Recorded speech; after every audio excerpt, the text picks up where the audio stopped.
നിങ്ങൾ റിട്ടയർ ആയിട്ടുള്ള ഒരാളോ അല്ലെങ്കിൽ റിട്ടയർ ആവാൻ പോകുന്ന ഒരാളാണെന്നുണ്ടെങ്കിൽ ഈ വീഡിയോ നിങ്ങൾ തീർച്ചയായിട്ടും കണ്ടിരിക്കണം. വളരെ ഹെൽപ്ഫുൾ ആയിട്ടുള്ള ഇൻഫർമേഷൻ ആണ് ഈ വീഡിയോ വഴി ഞാൻ ഷെയർ ചെയ്യാനായിട്ട് പോകുന്നത്. നമ്മളുടെ വാട്സപ്പ് നമ്പർ ആയിട്ടുള്ള 8848030018 വന്നിട്ടുള്ളതും നമ്മൾ ആൻസർ ചെയ്തിട്ടുള്ളതുമായിട്ടുള്ള ചില പ്രധാനപ്പെട്ട കോമൺ ചോദ്യങ്ങളാണ് ഈ വീഡിയോ സീരീസ് വഴി ചെയ്യുന്നത്. ഇതില് പലതും നിങ്ങൾക്ക് അപ്ലിക്കബിൾ ആയിട്ടുള്ളത് ഉണ്ടായിരിക്കും. അതുപോലെ തന്നെ ഇൻ കേസ് അത് അപ്ലിക്കബിൾ അല്ല എന്നുണ്ടെങ്കിൽ നിങ്ങൾക്ക് നിങ്ങളുടേതായിട്ടുള്ള എന്തെങ്കിലും സംശയങ്ങൾ ഉണ്ടെന്നുണ്ടെങ്കിൽ നമ്മുടെ വാട്സ്ആപ്പ് നമ്പർ ആയിട്ടുള്ള 8848030018 നിങ്ങൾക്ക് കോൺടാക്ട് ചെയ്യാം. നിങ്ങൾ റിട്ടയർ ആവാൻ പോകുന്ന ആളാണ് അല്ലെങ്കിൽ റിട്ടയർ ആയിട്ടുള്ള ആളാണെന്നുണ്ടെങ്കിൽ നിങ്ങൾ ഏറ്റവും പ്രധാനപ്പെട്ട കാര്യം നിങ്ങൾ ചെയ്യേണ്ടത് എന്താണെന്ന് വെച്ചാൽ നിങ്ങൾക്ക് മാസം മാസം ചെലവിനുള്ള കാശ് കൃത്യമായിട്ട് വരുന്നുണ്ട് എന്നുള്ളത് എൻഷുർ ചെയ്യണം. മറ്റൊരു തരത്തിൽ പറഞ്ഞാൽ ക്യാഷ് ഫ്ലോ എൻഷുർ ചെയ്യുക എന്നുള്ളതാണ്. നമ്മളുടെ വാട്സപ്പ് നമ്പറിലേക്ക് ഒരു റിട്ടയർ ആവാൻ പോകുന്ന ഒരാൾ വിളിച്ചിരുന്നു. അദ്ദേഹം നമ്മളായിട്ട് നല്ല രീതിയിൽ സംസാരിക്കുകയും അദ്ദേഹത്തിന്റെ ഡീറ്റെയിൽസ് നമ്മൾക്ക് ഷെയർ ചെയ്യുകയും നമ്മൾ അതിനനുസരിച്ച് എന്തൊക്കെ ചെയ്യാൻ സാധിക്കും എന്നുള്ളതിനെ പറ്റിയുള്ള ഓപ്ഷനുകളും ഷെയർ ചെയ്യുകയൊക്കെ ചെയ്തിട്ടുണ്ടായിരുന്നു. അപ്പൊ അതിൽ നിന്ന് നമ്മൾ പറഞ്ഞു കൊടുത്തിട്ടുള്ള കുറെ ഓപ്ഷനുകളാണ് ഇതിലൂടെ പറയുന്നത്. റിട്ടയർ ആയിട്ടുള്ള ആള് ഏറ്റവും എൻഷുർ ചെയ്യേണ്ടത് ക്യാഷ് ഫ്ലോ ആണ് എന്നുള്ളത് പറയുന്നതോടൊപ്പം തന്നെ എന്തൊക്കെ ക്യാഷ് ഫ്ലോ എൻഷുർ ചെയ്യാനുള്ള ഓപ്ഷനുകളാണ് ഇപ്പോൾ അവൈലബിൾ ഉള്ളത്, ഏറ്റവും ലേറ്റസ്റ്റ് ആയിട്ട് എന്തൊക്കെ ചെയ്താലാണ് നമ്മൾക്ക് റിട്ടയർ ആയിട്ടുള്ള ആളോ അല്ലെങ്കിൽ നമുക്കൊരു സ്ഥിര വരുമാനം നിക്ഷേപങ്ങളിൽ നിന്ന് വേണം എന്ന് പറയുന്ന ആളോ ഉപയോഗിക്കേണ്ടത് എന്നുള്ളതാണ് ഈ വീഡിയോയുടെ പറഞ്ഞത്. ഏറ്റവും പ്രധാനപ്പെട്ട കാര്യം അവസാനമാണ് പറയുക. ആദ്യം നമ്മൾ കൺവെൻഷനൽ ആയിട്ട് ചെയ്യുന്ന 2-3 കാര്യങ്ങളെ പറ്റി പറഞ്ഞു തരാം. ഒന്നാമത്തേത് എന്താണെന്ന് വെച്ചാൽ ബാങ്കുകളിൽ നിന്നുള്ള ഫിക്സഡ് ഡെപ്പോസിറ്റ് ആണ്. ഇദ്ദേഹത്തിന് ബാങ്കുകളിൽ അത്യാവശ്യം വലിയ എമൗണ്ട് ഫിക്സഡ് ഡെപ്പോസിറ്റ് ഉണ്ടായിരുന്നു. അപ്പൊ ഞാൻ പറഞ്ഞത് എന്താണെന്ന് വെച്ചാൽ ബാങ്കിൽ നിന്ന് ഫിക്സഡ് ഡെപ്പോസിറ്റ് വഴി ഒരു ക്യാഷ് ഫ്ലോ ഉണ്ടാക്കുന്നത് നല്ലൊരു കാര്യമൊക്കെ തന്നെയാണ്. പക്ഷേ അതിന്റെ 2-3 ദോഷവശങ്ങൾ അദ്ദേഹം മനസ്സിലാക്കണം. എല്ലാ പൈസയും കൂടി ഒരു ബാങ്കിൽ കൊണ്ടിട്ടാൽ ആ ബാങ്ക് പൊളിഞ്ഞാൽ നമുക്ക് മാക്സിമം കിട്ടുന്നത് ഡെപ്പോസിറ്റ് ക്രെഡിറ്റ് ഗ്യാരണ്ടി കോർപ്പറേഷന്റെ 5 ലക്ഷം രൂപ വരെയുള്ള ഇൻഷുറൻസ് മാത്രമാണ്. അപ്പോൾ ഒരു 10-15 ലക്ഷം രൂപ 3 ബാങ്കുകളിലായിട്ട് ഇടാനായിട്ടാണ് അദ്ദേഹത്തോട് പറഞ്ഞു കൊടുത്തത്. അപ്പൊ നമുക്കുള്ള ഗുണം ബാക്കിയുള്ള എമൗണ്ട് നമുക്ക് കൂടിയ റിട്ടേൺ നൽകുന്ന കൂടിയ ഡൈവേഴ്സിഫൈഡ് ആയിട്ടുള്ള ഇൻവെസ്റ്റ്മെന്റിലേക്ക് മാറ്റാം എന്നുള്ളതാണ് അദ്ദേഹത്തിന് പറഞ്ഞു കൊടുത്തത്. ഈ 5 ലക്ഷം വെച്ച് ഇടാൻ പറഞ്ഞത് എന്തുകൊണ്ടാണ്? ഈ ഡെപ്പോസിറ്റ് ക്രെഡിറ്റ് ഗ്യാരണ്ടി കോർപ്പറേഷന്റെ ഇൻഷുറൻസ് കൃത്യമായിട്ട് ലഭിക്കുന്നതിനുമായിട്ട്. നിങ്ങൾ എപ്പോഴും മനസ്സിലാക്കേണ്ടത് വളരെ വലിയൊരു എമൗണ്ട് ഫിക്സഡ് ഡെപ്പോസിറ്റ് ഇട്ടാനുള്ള ദോഷം എന്താണെന്ന് വെച്ചാൽ നമ്മൾക്ക് അതിൽ നിന്ന് കിട്ടുന്ന പലിശയ്ക്ക് നമ്മൾ ടാക്സ് കൊടുക്കേണ്ടതായിട്ട് വരും. ടാക്സ് കൊടുക്കുക എന്ന് മാത്രമല്ല, പരമാവധി അവർ TDS ആയിട്ട് ടാക്സ് ഡിഡക്റ്റഡ് അറ്റ് സോഴ്സ് എന്നുള്ള രീതിയിൽ 10% ഇൻട്രസ്റ്റിൽ നിന്ന് 10% ടാക്സ് കട്ട് ചെയ്തതിന് ശേഷമാണ് വരിക നമുക്ക് കിട്ടുക. ഇപ്പൊ ഒരു ഉദാഹരണമായിട്ട് പറയുകയാണെന്നുണ്ടെങ്കിൽ 1 കോടി രൂപ ഫിക്സഡ് ഡെപ്പോസിറ്റ് ഒരാൾക്ക് ചിലപ്പോൾ 1 ലക്ഷം രൂപ പലിശ കിട്ടുന്നുണ്ട് എന്നുണ്ടെങ്കിൽ നമ്മുടെ കയ്യിൽ കിട്ടുക 90,000 മാത്രമാണ്. അതെങ്ങനെയാ? 10% അതിൽ നിന്ന് ടാക്സ് കട്ട് ചെയ്തതിന് ശേഷം ആണ് നമുക്ക് തിരികെ കിട്ടുള്ളൂ. പക്ഷെ വേറെ കാര്യമെന്ന് വെച്ചാൽ നമ്മൾ ടാക്സ് കൊടുക്കാൻ ബാധ്യസ്ഥനല്ല എന്നുണ്ടെങ്കിൽ ജൂൺ ജൂലൈ മാസങ്ങളിൽ ഇൻകം ടാക്സിന്റെ ടാക്സ് ഫയൽ ചെയ്യുന്ന വഴി നമ്മൾക്ക് ആ ടാക്സ് ഡിഡക്ട് ചെയ്ത് തിരികെ കിട്ടാനുള്ള ഓപ്ഷൻ ഉണ്ട്. അപ്പോൾ വളരെയധികം എമൗണ്ട് ഫിക്സഡ് ഡെപ്പോസിറ്റിൽ ഇടരുത് എന്നുള്ളതാണ് അദ്ദേഹത്തിനോട് ആദ്യം കൊടുത്ത ഉപദേശം. ഇടുമ്പോൾ തന്നെ 2-3 ബാങ്കുകളിലായിട്ട് സ്പ്ലിറ്റ് ചെയ്തുകൊണ്ട് ഇടാനായിട്ട് അദ്ദേഹത്തിന് പറഞ്ഞു കൊടുത്തു. ഇതുമായിട്ട് ബന്ധപ്പെട്ട മറ്റ് 2 ഓപ്ഷനുകളും കൂടെ ഞാൻ അദ്ദേഹത്തോട് പറഞ്ഞു കൊടുത്തു കേട്ടോ. ഒന്നാമത്തേത് കോർപ്പറേറ്റ് ഫിക്സഡ് ഡെപ്പോസിറ്റുകളാണ്. അതായത് ബാങ്കുകൾ പണം സ്വീകരിക്കുന്നത് പോലെ തന്നെ കോർപ്പറേറ്റുകൾ, ഇപ്പോ ടാറ്റ പോലെ, ബിർള പോലെ, ബജാജ് ഫിനാൻസ് പോലെ, റിലയൻസ് പോലെയൊക്കെയുള്ള കമ്പനികൾ അവർക്ക് പൈസയ്ക്ക് ആവശ്യം വരുമ്പോൾ കോർപ്പറേറ്റ് ഫിക്സഡ് ഡെപ്പോസിറ്റുകൾ എന്നുള്ള രീതിയിൽ പൈസ വാങ്ങാറുണ്ട്. അതിന് സാധാരണ ബാങ്ക് ഡെപ്പോസിറ്റുകളേക്കാൾ ഉയർന്ന ഒരു ഇൻട്രസ്റ്റ് കിട്ടാറുണ്ട്. അപ്പോൾ കോർപ്പറേറ്റ് ഫിക്സഡ് ഡെപ്പോസിറ്റുകളുടെ പ്രശ്നം എന്താണെന്ന് വെച്ചാൽ കമ്പനി പൊളിഞ്ഞു കഴിഞ്ഞാൽ നമ്മുടെ പൈസ പോകും എന്നുള്ളത് മനസ്സിലാക്കുക. അതുപോലെ തന്നെ കോർപ്പറേറ്റ് ഫിക്സഡ് ഡെപ്പോസിറ്റുകളിൽ നമ്മൾ ഇടുന്ന പൈസയുടെ ഇൻട്രസ്റ്റിന് ഞാൻ നേരത്തെ പറഞ്ഞ പോലെ TDS അപ്ലിക്കബിൾ ആവുകയും ടാക്സ് കൊടുക്കാനായിട്ട് നിർബന്ധിതരാവുകയും ചെയ്യും. അപ്പോൾ അദ്ദേഹം എന്നോട് ചോദിച്ചു, ഈ ബാങ്ക് ഡെപ്പോസിറ്റും കോർപ്പറേറ്റ് ഡെപ്പോസിറ്റും കൂടാതെ നമുക്ക് ബോണ്ടിലും NCDയിലും ഒക്കെ ചെയ്തുകൂടെയെന്ന്. ബോണ്ടിലും NCDയിലും ഒക്കെ തീർച്ചയായിട്ടും ചെയ്യാനായിട്ട് സാധിക്കും കേട്ടോ. ബോണ്ടിലും NCDയിലും ചെയ്തിട്ടുണ്ടെന്നുണ്ടെങ്കിൽ ഗുണം എന്താണെന്ന് വെച്ചാൽ നമ്മൾക്ക് ഈ കോർപ്പറേറ്റ് ഡെപ്പോസിറ്റിനേക്കാൾ കുറച്ചുകൂടെ ഇൻട്രസ്റ്റ് കൂടുതലാണ്. അതായത് ബാങ്ക് ഡെപ്പോസിറ്റിനേക്കാൾ കൂടുതലാണ് കോർപ്പറേറ്റ് ഫിക്സഡ് ഡെപ്പോസിറ്റിൽ, അതിനേക്കാൾ കൂടിയൊരു ഇൻട്രസ്റ്റ് ബോണ്ടുകളിലും NCDയിലും കിട്ടും. പക്ഷെ എപ്പോഴും ബോണ്ടുകളിലും NCDയിലും ഇൻവെസ്റ്റ് ചെയ്യുമ്പോൾ നമ്മൾ വളരെ ശ്രദ്ധിക്കണം. എല്ലാ ബോണ്ടുകൾക്കും NCDകൾക്കും ഒരു ക്രെഡിറ്റ് റേറ്റിംഗ് ഉണ്ട്. AAA, AA, A, B, C, D എന്നൊക്കെ പറഞ്ഞ് പല റേറ്റിംഗുകളുണ്ട്. ഇതിലെ AAA, AA, A ഈ 3 റേറ്റിംഗുകളുള്ള ബോണ്ടുകൾ മാത്രം നിക്ഷേപിക്കാൻ ശ്രദ്ധിക്കുക.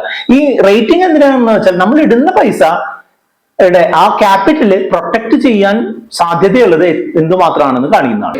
ഏറ്റവും കൂടുതൽ ക്യാപിറ്റൽ പ്രൊട്ടക്ഷൻ ഉള്ളത് AAA ബോണ്ടുകൾക്കാണ്, തുടർന്ന് AA, പിന്നെ A. അപ്പൊ ഈ 3 കാറ്റഗറിയിലുള്ള ബോണ്ടുകളിൽ മാത്രം നിക്ഷേപിക്കുക എന്നുള്ള ഒരു ഉപദേശമാണ് അദ്ദേഹത്തിന് കൊടുത്തത്. ഈ കേരളത്തിൽ നിന്നുള്ള കുറെ സ്ഥാപനങ്ങൾ NCDകളും ബോണ്ടുകളും ഒക്കെ ഇറക്കുന്നുണ്ട് എന്നുണ്ടെങ്കിലും അവരെല്ലാം തന്നെ എന്താണ് ഈ BO, BBB ഒക്കെ ഉള്ള ബോണ്ടുകളാണ്. അതൊക്കെ കുറെ റിസ്ക് ആണ്. അതുകൊണ്ട് അദ്ദേഹത്തോട് ആ കാര്യങ്ങളിൽ നിന്ന് ഒഴിഞ്ഞു നിൽക്കാനായിട്ട് നമ്മൾ പറഞ്ഞു കൊടുക്കേണ്ടായി. ഗവൺമെന്റ് കമ്പനികളുടെ അർദ്ധ സർക്കാർ സ്ഥാപനങ്ങളുടെ ബോണ്ടുകൾ വാങ്ങുന്നതിനെ പറ്റിയും ഞാൻ പറഞ്ഞു കൊടുക്കേണ്ടായി കേട്ടോ. അതായത് RBIയുടെ ബോണ്ടുകൾ, ഫ്ലെക്സിബിൾ റേറ്റുള്ള ബോണ്ടുകൾ, അതല്ലാന്നുണ്ടെങ്കിൽ ഗവൺമെന്റ് കമ്പനികളായിട്ടുള്ള ഇപ്പൊ കേരള സ്റ്റേറ്റ് ഇൻഫ്രാസ്ട്രക്ചർ ബോർഡ്, അല്ലാന്നുണ്ടെങ്കിൽ UP പവർ കോർപ്പറേഷന്റെ ബോണ്ടുകൾ പോലുള്ള സ്ഥാപനങ്ങൾ ബോണ്ടുകൾ ഇറക്കുന്നുണ്ട്. അത് അത്യാവശ്യം തെറ്റില്ലാത്ത റേറ്റ് കിട്ടുന്നുണ്ട്. പക്ഷെ ഇതിന്റെയൊക്കെ പ്രശ്നം എന്താണെന്ന് വെച്ചാൽ വലിയ എമൗണ്ട് 10 ലക്ഷമൊക്കെയാണ് സ്റ്റാർട്ടിംഗ് ആയിട്ടുള്ള ഇൻവെസ്റ്റ്മെന്റ്. അതുകൊണ്ട് തന്നെ പല ഗവൺമെന്റ് ബോണ്ടുകളിലും ആളുകൾക്ക് അങ്ങനെ ഇടാൻ പറ്റാറില്ല.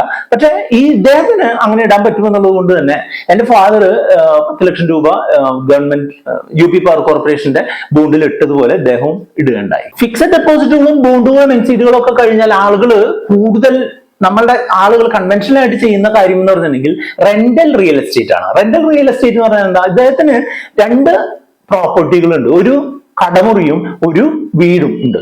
ഇതിൽ നിന്ന് കൃത്യമായിട്ട് അദ്ദേഹത്തിന് റെന്റ് കിട്ടുന്നുണ്ട്. അത് വളരെ നല്ലൊരു കാര്യം തന്നെയാണ്. അദ്ദേഹം പറഞ്ഞു അദ്ദേഹത്തിന്റെ കയ്യിലുള്ള കുറച്ചുകൂടെ പൈസ എടുത്തിട്ട് ഈ ഒരു കടമുറി കൂടെ വാങ്ങട്ടെ എന്ന് ചോദിച്ചു. അദ്ദേഹത്തിന്റെ ഒരു ഓവറോൾ ഫിനാൻഷ്യൽ സിറ്റുവേഷൻ അത് ചെയ്യുന്നതിനായിട്ട് അത്ര ഒരു നല്ല അവസ്ഥയിലായിരുന്നില്ല. അതുകൊണ്ട് തന്നെ ഞാനത് വേണ്ടാന്ന് തോന്നുന്നു. അപ്പൊ നമ്മൾ എപ്പോഴും ചിന്തിക്കേണ്ടത് എന്താണെന്ന് വെച്ചാൽ നമ്മൾക്ക് കയ്യിലുള്ള പൈസ മൊത്തം റിയൽ എസ്റ്റേറ്റിൽ ഇറക്കുകയോ കയ്യിലുള്ള പൈസ മൊത്തം ഫിക്സഡ് ഡെപ്പോസിറ്റിൽ ഇടുകയോ ചെയ്യുക എന്നുള്ളത് ചിലപ്പോൾ ആ ഒരു സമയത്ത് നമുക്ക് കൂടുതൽ നേട്ടം ഉണ്ടാക്കാൻ സാധിക്കുമെങ്കിലും ഈ റിയൽ എസ്റ്റേറ്റിലൊക്കെ കിട്ടുന്ന പൈസ വളരെയധികം സമയം ബ്ലോക്കായിട്ട് കിടക്കാനും നമ്മൾ ചിലപ്പോൾ നഷ്ടത്തിലൊക്കെ വിറ്റൊഴിയേണ്ടതായിട്ടും വരും. അതുകൊണ്ട് തന്നെ അദ്ദേഹത്തോട് ഞാൻ പറഞ്ഞു കൊടുത്തത് എന്താണെന്ന് വെച്ചാൽ പുതിയൊരു റിയൽ എസ്റ്റേറ്റ് പ്രോപ്പർട്ടി വാങ്ങണ്ട. ഇപ്പോഴുള്ള പ്രോപ്പർട്ടി നമുക്ക് ചെറിയൊരു ക്യാഷ് ഫ്ലോ തരുന്നുണ്ട് എന്നുള്ളത് കൊണ്ട് തന്നെ അത് കണ്ടിന്യൂ ചെയ്യുക എന്നുള്ളതാണ് അദ്ദേഹത്തോട് പറഞ്ഞു കൊടുത്തത്. അപ്പൊ നിങ്ങളും നിങ്ങളുടെ റിയൽ എസ്റ്റേറ്റുകൾ വാങ്ങണോ വിൽക്കണോ അങ്ങനെയുള്ള എന്തെങ്കിലും സംശയങ്ങൾ ഡയറക്ഷനുകൾ വേണമെന്നുണ്ടെങ്കിൽ നമ്മുടെ വാട്സ്ആപ്പ് നമ്പർ ആയിട്ടുള്ള 8848030018 നിങ്ങൾക്ക് കോൺടാക്ട് ചെയ്യാം. റെന്റൽ റിയൽ എസ്റ്റേറ്റിനെ പറ്റി പറയുമ്പോൾ ഞാൻ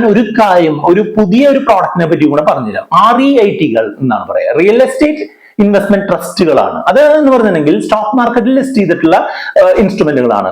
അതായത് 2-3 കമ്പനികളുടെ സ്റ്റോക്കുകൾ പോലെ തന്നെയാണ്. അതായത് ഗ്രൂപ്പ് ഫീൽഡ്, മൈൻഡ് സ്പേസ് പോലുള്ള കമ്പനികൾ എന്താ ചെയ്യാന്ന് വെച്ചാൽ അവര് ചെയ്യുന്ന എന്താന്ന് വെച്ചാൽ വലിയ ടെക്നോളജി പാർക്കുകൾ, വലിയ സൂപ്പർ മാർക്കറ്റുകൾ, മോളുകളിലൊക്കെ അവര് ലീസിനെടുക്കുകയോ വാങ്ങുകയോ ഒക്കെ ചെയ്തിട്ട് അതിന്റെ റെന്റ് ഒരു ഡിവിഡന്റ് രൂപത്തിൽ 6 മുതൽ 8% വരെയൊക്കെ റെന്റ് ഡിവിഡന്റ് രൂപത്തിൽ കൊടുക്കുകയാണ് ഇത്തരം കമ്പനികൾ ചെയ്യുന്നത്. ഇതിന്റെ ഗുണം എന്താണെന്ന് വെച്ചാൽ നമുക്ക് ചെറിയൊരു എമൗണ്ട് 300, 400, 500 രൂപ കൊടുത്തൊക്കെ ഈ സംഗതികളുടെ ഓരോ ഷെയറുകൾ വാങ്ങാം. നമുക്ക് 300 രൂപ കൊടുത്ത് എങ്ങനെയോ ഒരു റിയൽ എസ്റ്റേറ്റ് വാങ്ങുക അല്ലെ സാധാരണ അവസ്ഥയിൽ. പക്ഷെ ഈ ചെറിയ ഫ്രാക്ഷണൽ ആയിട്ടുള്ള ഓണർഷിപ്പ് കിട്ടുന്നതിനുള്ള നല്ലൊരു സംവിധാനമാണ് ഈ REITകൾ. നിങ്ങൾക്ക് താല്പര്യമുണ്ടെന്നുണ്ടെങ്കിൽ ഒരു സ്റ്റോക്ക് മാർക്കറ്റ് അക്കൗണ്ട് അല്ലെങ്കിൽ ഡിമാറ്റ് ട്രേഡിംഗ് അക്കൗണ്ടും എടുത്തിട്ട് ഈ പറഞ്ഞ രീതിയിലുള്ള സ്റ്റോക്കുകളിൽ ബൈയും സെല്ലും ചെയ്ത് നിങ്ങൾക്ക് കാര്യം ചെയ്യാം. അതോടൊപ്പം തന്നെ നിങ്ങൾക്ക് പീരിയോഡിക് ആയിട്ട് അതിൽ നിന്ന് ഒരു ഡിവിഡൻഡും കിട്ടും. ഇപ്പം ഒരു പൂർണ്ണമായിട്ടൊരു ഫുൾ പ്രൂഫ് ആയിട്ടുള്ള സംഗതിയൊന്നും അല്ല. അതിന്റെ ട്രാൻസ്പെറൻസിക്ക് ചില കാര്യങ്ങളിൽ ചില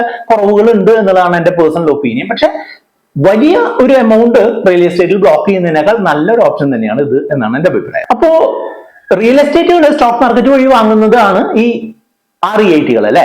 അപ്പോ അതുപോലെ തന്നെയുള്ള മറ്റൊരു ഓപ്ഷനാണ് ഡിവിഡൻഡ് പേയിങ് സ്റ്റോക്കുകൾ വാങ്ങുക എന്ന് പറഞ്ഞാൽ. ഡിവിഡൻഡ് പേയിങ് സ്റ്റോക്കുകൾ എന്ന് പറഞ്ഞാൽ എന്താണ്? ലാഭവിഹിതം കൃത്യമായിട്ട് നൽകുന്ന സ്റ്റോക്കുകൾ. നമ്മൾ പലപ്പോഴും കിട്ടുന്നുണ്ട് REC, PSC, ITC എന്നൊക്കെ പറഞ്ഞ് പല കമ്പനികളും 3 മാസം കൂടുമ്പോഴോ 1 വർഷം കൂടുമ്പോഴോ ഒക്കെ കൃത്യമായിട്ട് നല്ല രീതിയിലുള്ള ഡിവിഡൻഡ്, ഒരു ബാങ്ക് ഡെപ്പോസിറ്റ് ഒക്കെ തരുന്ന അത്രയും ഡിവിഡൻഡ് ഒക്കെ തരുന്ന കമ്പനികളുണ്ട്. അത് കണ്ടുപിടിച്ച് ഇൻവെസ്റ്റ് ചെയ്യുക എന്നുള്ളത് ഒരു ക്യാഷ് ഫ്ലോ എൻഷുർ ചെയ്യുന്നതിനായിട്ട് പറ്റുന്ന നല്ലൊരു ഓപ്ഷൻ തന്നെയാണ്. പക്ഷെ കുറേയധികം പൈസ അത്തരം സ്റ്റോക്കുകളിൽ ഇട്ടാലുള്ള കുഴപ്പം എന്താ? ആ സ്റ്റോക്കിന് എന്തെങ്കിലും പ്രശ്നങ്ങൾ സംഭവിച്ചു കഴിഞ്ഞാൽ നമ്മളുടെ ക്യാപിറ്റൽ പോകും എന്നുള്ളത് മനസ്സിലാക്കിക്കൊണ്ട് ഡിവിഡൻഡ് രൂപത്തിൽ ആനുവൽ റിട്ടേൺ കിട്ടുന്നതിനായിട്ട് ഇത്തരം ഡിവിഡൻഡ് പേയിങ് സ്റ്റോക്കുകൾ വാങ്ങാവുന്നതാണ്. ഈ ഡിവിഡൻഡും ഇപ്പോൾ ടാക്സബിൾ ആണ് കേട്ടോ. ഡിവിഡൻഡ് 1 വർഷം കിട്ടുന്ന മൊത്തം ഡിവിഡൻഡ് നമ്മൾ നോക്കിയിട്ട് അതും കൂടെ നമ്മളുടെ ടാക്സിനോട് കൂടി കൂട്ടിയിട്ടായിരിക്കും നമ്മളുടെ ടാക്സ് നമ്മൾ കൊടുക്കേണ്ടതായിട്ട് വരിക. അപ്പോൾ അതും കൂടെ നമ്മൾ ശ്രദ്ധിക്കേണ്ടതായിട്ടുണ്ട്. ഈ കാര്യങ്ങളൊക്കെ ഞങ്ങൾ സംസാരിച്ചു കഴിഞ്ഞപ്പോഴാണ് അദ്ദേഹത്തിന്റെ അടുത്തൊരു LIC ഏജന്റ് വന്നതായിട്ട് പറഞ്ഞത്. LICയുടെ ആന്വിറ്റിയിൽ ചേർന്ന് കഴിഞ്ഞാൽ ഇങ്ങനെ ഒരു കൃത്യമായിട്ടുള്ള ഒരു ഇന്റർവെല്ലില് ഒരു പെൻഷൻ പോലെ കിട്ടുമെന്ന് പറഞ്ഞു. അതിനെയാണ് ആന്യൂറ്റി സ്കീം എന്ന് പറയുന്നത്. പല പോളിസികൾ ഉണ്ട് കേട്ടോ. നമ്മൾ ഒന്ന് രണ്ട് പോളിസികളെ പറ്റിയിട്ട് അതിന് നമ്മൾ ഡീറ്റെയിൽ ആയിട്ടുള്ള എക്സ്പ്ലനേഷൻ കൊടുക്കുകയും ചെയ്തിട്ടുണ്ട്. പക്ഷെ ആന്യൂറ്റികൾ ചില ആളുകൾക്ക് യോജിക്കുന്ന പ്രോഡക്റ്റുകളാണ്. ആന്യൂറ്റി തന്നെ ഇമ്മീഡിയറ്റ് ആന്യൂറ്റി, അതായത് നമ്മൾ പൈസ ഇട്ട നെക്സ്റ്റ് മാസം മുതൽ നെക്സ്റ്റ് ക്വാർട്ടർ മുതൽ നമുക്ക് പൈസ തിരികെ കിട്ടുന്ന സംവിധാനങ്ങളുണ്ട്. അല്ലെങ്കിൽ ഡെഫേർഡ് ആന്യൂറ്റി എന്ന് പറയും. അല്ലെങ്കിൽ 5-6 വർഷം നമ്മൾ ഇട്ടതിന് ശേഷം നമുക്ക് ഒരു ലാഭവിഹിതം കിട്ടുന്ന രീതിയിൽ അല്ലെങ്കിൽ നമുക്കൊരു പെൻഷൻ കിട്ടുന്ന രീതിയിലുള്ള പ്രോഡക്റ്റുകൾ ഉണ്ട്. അത് LICയിലും ഉണ്ട്, മറ്റുള്ള ഇൻഷുറൻസ് കമ്പനികളിലും ഉണ്ട്. ഇതിന്റെ ഗുണം എന്താന്ന് വെച്ചാൽ ഇത് ചേരുന്ന സമയത്ത് നമ്മളോട് പറയണം 5% ലാഭവിഹിതം അല്ലെങ്കിൽ 5% പെൻഷൻ എന്ന് പറഞ്ഞിട്ടുണ്ടെങ്കിൽ ത്രൂ ഔട്ട് അവർ പറയുന്ന കാലയളവ് മുഴുവൻ ആ റേറ്റ് കിട്ടുമെന്നുള്ളതാണ്. അപ്പൊ FD യുടെ ഇൻട്രസ്റ്റ് ഓരോ വർഷം കഴിയുമ്പോഴും കുറയും എന്ന് പറയുന്ന ആ ഒരു പ്രശ്നം ഇതിൽ ഉണ്ടാവില്ല എന്നുള്ളതാണ് ഈ ആന്യൂറ്റിയുടെ പ്രത്യേകത. പക്ഷെ ആന്യൂറ്റി എപ്പോഴും തരുന്നത് നമ്മളുടെ പണപ്പെരുപ്പത്തിനേക്കാൾ താഴ്ന്ന ഒരു ഇൻട്രസ്റ്റ് റേറ്റ് ആയിരിക്കും എന്നുള്ളത് കൊണ്ടാണ് ആന്യൂറ്റിയിൽ മാത്രം നിക്ഷേപിച്ചു കഴിഞ്ഞാൽ നമ്മളുടെ കാര്യങ്ങൾ നടക്കില്ല എന്ന് പറയുന്നത്. ഇപ്പൊ നമുക്ക് മാസം 1 ലക്ഷം രൂപയാണ് വേണ്ടത് ചെലവ് എന്നുണ്ടെങ്കിൽ അടുത്ത വർഷം തീർച്ചയായിട്ടും 1,10,000 രൂപ നമുക്ക് ചെലവ് വരും. പക്ഷേ ഈ ആന്യൂറ്റി വഴി നിക്ഷേപിച്ചിട്ട് നമുക്ക് കിട്ടുന്നത് ഇപ്പോൾ 1 ലക്ഷമാണെന്നുണ്ടെങ്കിൽ അടുത്ത വർഷം 1 ലക്ഷം തന്നെ കിട്ടുള്ളൂ. അപ്പൊ നമ്മൾ 1,10,000 നമുക്ക് ചെലവിന് വേണ്ടതിന് നമുക്ക് 10,000 രൂപ നമ്മൾ ഷോർട്ട് ആവും എന്നുള്ളത് നിങ്ങളപ്പോൾ മനസ്സിലാക്കുക. അപ്പൊ ആന്യൂറ്റിയിൽ മാത്രമായിട്ട് ഇട്ട് കഴിഞ്ഞാൽ ഈ പ്രശ്നമുണ്ട് എന്നുള്ളത് നിങ്ങൾ മനസ്സിലാക്കുക. 2 ഓപ്ഷനുകൾ പോസ്റ്റ് ഓഫീസിൽ ഉണ്ടല്ലോ എന്നുള്ളത് അദ്ദേഹം ഇടയ്ക്കെന്നോട് സൂചിപ്പിക്കേണ്ടതായിട്ടാണ്. നമ്മുടെ ആളുകളെല്ലാം തന്നെ നമ്മുടെ വീഡിയോകളും അതുപോലുള്ള ആളുകളുടെ വീഡിയോകളൊക്കെ കണ്ടിട്ട് ഈ ഇൻവെസ്റ്റ്മെന്റ് കാര്യങ്ങളിൽ അത്യാവശ്യം മികച്ച ഒരു ഇൻഫർമേഷൻ ഉണ്ടാക്കി വെച്ചിട്ടുണ്ട് എന്നുള്ളത് വളരെ സന്തോഷം നൽകുന്ന കാര്യമാണ്. അദ്ദേഹം പറഞ്ഞു വന്നത് സീനിയർ സിറ്റിസൺ സേവിംഗ് സ്കീമിന്റെ കാര്യവും പോസ്റ്റ് ഓഫീസ് മന്ത്ലി ഇൻകം സ്കീമിന്റെ കാര്യമാണ്. അതായത് സീനിയർ സിറ്റിസൺ സേവിംഗ് സ്കീം എന്ന് പറഞ്ഞിട്ടുണ്ടെങ്കിൽ 60 വയസ്സിന് മേലിലുള്ള സീനിയർ സിറ്റിസൺസിന് 8% റിട്ടേൺ കിട്ടുന്നതിനുള്ള സംവിധാനമാണ്. 3 മാസം കൂടുമ്പോൾ അതിന്റെ റിട്ടേൺ കിട്ടുകയാണ് ചെയ്യുക. ഇപ്പോഴത്തെ ഒരു ഇതനുസരിച്ച് 30 ലക്ഷം രൂപ വരെ അതിൽ നിക്ഷേപിക്കുകയും ചെയ്യാമെന്നുള്ള ഗുണമുണ്ട്. അപ്പോൾ സീനിയർ സിറ്റിസൺസ് ആയ ആളുകൾക്ക് 8% ഒക്കെ ഒരു റിട്ടേൺ കിട്ടുക എന്നുള്ളത് നല്ല ഒരു ഓപ്ഷൻ തന്നെയാണ്. അതുകൊണ്ട് സീനിയർ സിറ്റിസൺ ഓപ്ഷൻ കൺസിഡർ ചെയ്യാമെന്ന് ഞാൻ പറഞ്ഞു കൊടുത്തു. അതോടൊപ്പം തന്നെ അതിൽ കുറഞ്ഞ ആളുകൾ, സീനിയർ സിറ്റിസൺ അല്ലാത്ത ആളുകൾക്ക് പറ്റുന്ന ഓപ്ഷനാണ് POMS അല്ലെങ്കിൽ post office monthly income scheme. അത് സാധാരണ സീനിയർ സിറ്റിസൺ സേവിംഗ് സ്കീമിനേക്കാൾ 1% താഴ്ന്ന ഒരു ഇൻട്രസ്റ്റ് റേറ്റ് ആയിരിക്കും കിട്ടുക. ഇപ്പോഴത്തെ ഇതനുസരിച്ച് 9 ലക്ഷം രൂപ വരെ ഒരാൾക്ക് നിക്ഷേപിക്കാം. ജോയിന്റ് അക്കൗണ്ട് ആണെന്നുണ്ടെങ്കിൽ 15 ലക്ഷം രൂപ വരെ നിക്ഷേപിക്കാം. ഇത്രയും കാര്യങ്ങളുടെ ഒരു കോമ്പിനേഷൻ അദ്ദേഹത്തോട് സജസ്റ്റ് ചെയ്തെങ്കിലും ഇദ്ദേഹത്തിന്റെ പ്രധാനപ്പെട്ട ഒരു ഇൻവെസ്റ്റ്മെന്റ് ചെയ്യേണ്ടത് ഒരു പ്രത്യേക രീതിയിലാണ്, ഒരു ബക്കറ്റ് സ്ട്രാറ്റജി വെച്ചിട്ടാണ് ചെയ്യേണ്ടതെന്നാണ് ഞാൻ അദ്ദേഹത്തോട് പറഞ്ഞു കൊടുത്തത്. അതിനായിട്ട് 3 ടൈപ്പ് മ്യൂച്വൽ ഫണ്ടുകൾ ഡിഫറെന്റ് ബക്കറ്റുകളിലായിട്ട് ഡിഫറെന്റ് കാര്യങ്ങൾക്കായിട്ട് നിക്ഷേപിക്കാനായിട്ട് പറഞ്ഞു. അതായത് അടുത്തൊരു 2-3 വർഷത്തേക്ക് വരുന്ന ഈ മറ്റുള്ള നിക്ഷേപങ്ങളിൽ നിന്നുള്ള ഇൻകത്തിന് പുറമെ ആവശ്യം വരുന്ന എമൗണ്ടിനെ നമ്മൾ ഡെറ്റ് എന്ന് പറഞ്ഞൊരു കാറ്റഗറിയിൽ ഡെറ്റ് ഫണ്ടുകളിൽ നിക്ഷേപിക്കുക. അതിന് തൊട്ട് കൂടുതൽ സമയത്തേക്ക് ഒരു 3 മുതൽ ഒരു 7 വർഷം വരെയുള്ള കാലയളവിലേക്കൊക്കെ ഉള്ളത് ഹൈബ്രിഡ് ആയിട്ട് നിക്ഷേപിക്കുക.